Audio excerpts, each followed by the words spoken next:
Some breaking news regarding Russia and Turkey. Reports that Turkey is blocking the Russian Navy from traveling between the Black Sea and the Mediterranean are all over the internet right now, while the corporate state media has completely turned a blind eye.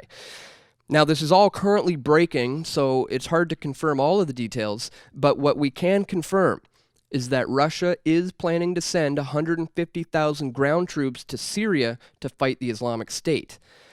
Now, this move will likely provoke the Turks, who are basically aligning themselves with ISIS at this point, invoking them to retaliate further, and indeed, this naval blockade may do just that. With the Automatic Identification System, or AIS, we can track the movement of ships, their locations, port arrivals, and departures all in real time. Now, the AIS showed only Turkish vessels moving along the Strait of Bosphorus, while a small group of Russian ships sat and waited, unable to advance due to Turkey's presence. So this is big news, folks.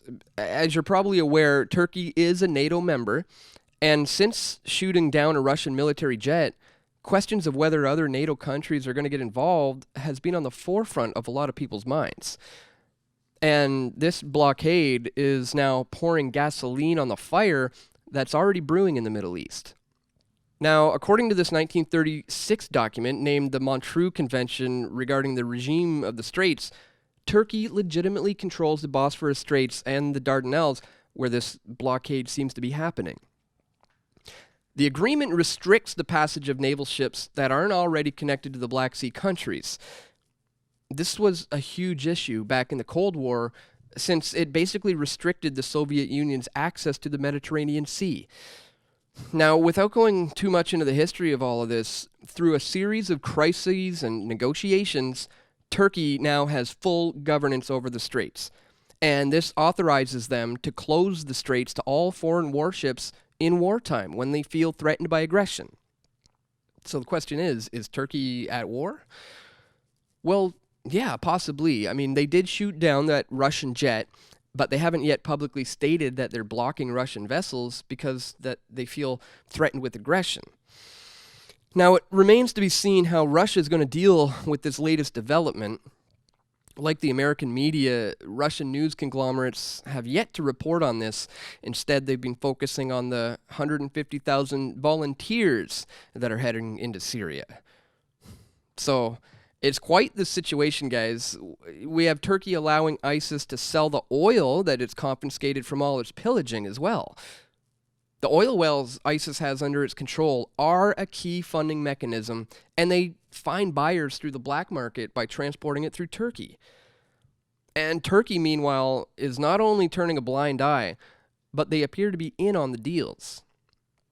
Over $1 million per day flows from ISIS through Turkey, so it's not unreasonable to assume that Turkish officials are involved with maintaining this status quo. So simply put, guys, Turkey is an ally of the Islamic State, and their shooting down of a Russian jet and blockading their naval ships is precisely because, well, unlike the United States' effort in the Middle East, Russia is actually doing something to destroy ISIS.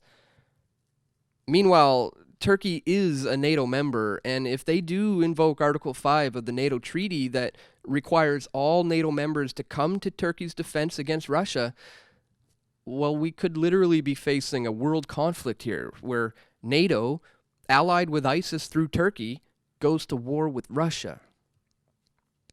And meanwhile, back in Canada, with our new puppet dictator fooling the masses into thinking that things have really changed, well, the truth of the matter is that the liberal foreign policy may end up being worse than Harper's. Harper often used to fearmonger in order to drum up support for bombing missions in the Middle East, but Trudeau's using this hope and change message to withdraw from bombing missions, but to send in troops to train for humanitarian purposes.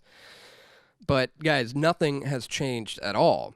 The same people are still in charge, and sending in troops is a lot worse than air raids, which aren't that great either, but at least the people knew they're at war. So now, with what looks to be World War III on the horizon, and Canadians apparently asleep at the wheel, the chances that we're going to stay neutral in this conflict are now becoming slimmer and slimmer.